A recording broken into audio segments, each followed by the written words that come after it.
Hi అండి, నమస్తే. Welcome to Andhra and Bengaluru foods.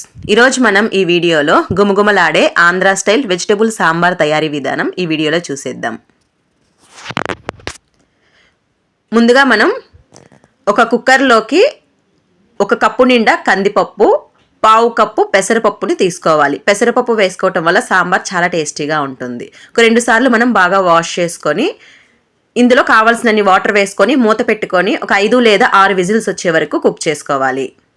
ఇప్పుడు సాంబార్ ప్రిపరేషన్ కోసం ఒక గిన్నె తీసుకొని ఇందులో 4 టీ స్పూన్ల వరకు ఆయిల్ని మనం బాగా హీట్ చేసుకోవాలి.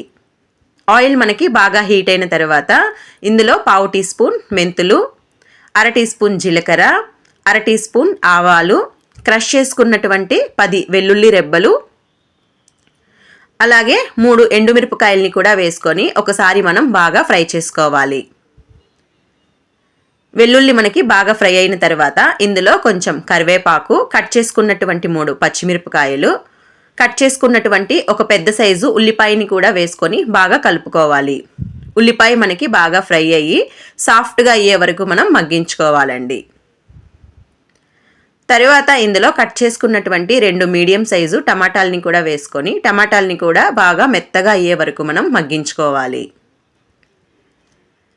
టమాటా కూడా మనకి సాఫ్ట్గా ఫ్రై అయిన తర్వాత ఇందులో మనం కట్ చేసుకొని వాష్ చేసుకున్నటువంటి వెజిటేబుల్స్ని కూడా మనం యాడ్ చేసుకోవాలి. మనకి ఏ వెజిటేబుల్స్ కావాలో వాటన్నిటిని మనం యాడ్ చేసుకొని వెజిటేబుల్స్ని త్వరగా మనం కుక్ చేసుకోవటం కోసం రుచికి సరిపడా ఉప్పు, 1/2 టీ స్పూన్ పసుపుని వేసుకొని ఒకసారి మనం బాగా కలుపుకోవాలి.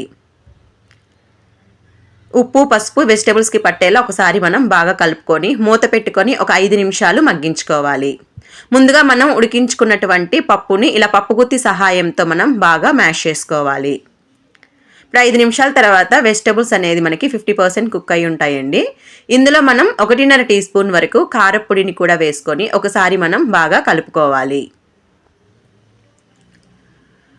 తరువాత ముందుగా మనం మ్యాష్ చేసుకొని పెట్టుకున్నటువంటి పప్పుని కూడా మనం యాడ్ చేసుకోవాలి. అలాగే ఇందులో 4 కప్పుల వరకు వాటర్ని కూడా మనం యాడ్ చేసుకోవాలండి. థిక్నెస్కి సరిపడా వాటర్ని మనం యాడ్ చేసుకోవాలి. తర్వాత రుచికి సరిపడా చింతపండు రసంని కూడా వేసుకొని ఒకసారి మనం బాగా కలుపుకొని మీడియం ఫ్లేమ్లో 15 నిమిషాల వరకు మనం బాగా ఉడికించుకోవాలి. మధ్యలో మనం కలుపుకుంటూ ఈ సాంబార్ని కుక్ చేసుకోవాలండి. 15 నిమిషాల తర్వాత సాంబార్ మనకి రెడీ అయి ఉంటుంది. ఇందులో 1/2 టీ స్పూన్ ధనియాల పొడి, 2 టీ స్పూన్లు సాంబార్ మసాలాని కూడా మనం యాడ్ చేసుకోవాలి. తర్వాత కొంచెం ఇంగువని కూడా వేసుకొని టేస్ట్ కోసం మనం ఇందులో 1/2 టీ స్పూన్ బెల్లంని కూడా మనం యాడ్ చేసుకోవాలండి. బెల్లం వేసుకోవటం వల్ల సాంబార్ చాలా టేస్టీగా ఉంటుంది. బెల్లం వేసుకున్న తర్వాత ఒకసారి మనం బాగా కలుపుకొని చివరిగా ఇందులో సన్నగా కట్ చేసుకున్నటువంటి కొత్తిమీరని కూడా వేసుకొని కలుపుకొని స్టవ్ ఆఫ్ చేసుకోవాలి. అంతే అండి, గుమగుమలాడే Andhra style vegetable sambar ready అయిపోయింది. ఈ వీడియో మీకు నచ్చితే మన ఛానల్ లైక్ చేసి, షేర్ చేసి, సబ్స్క్రైబ్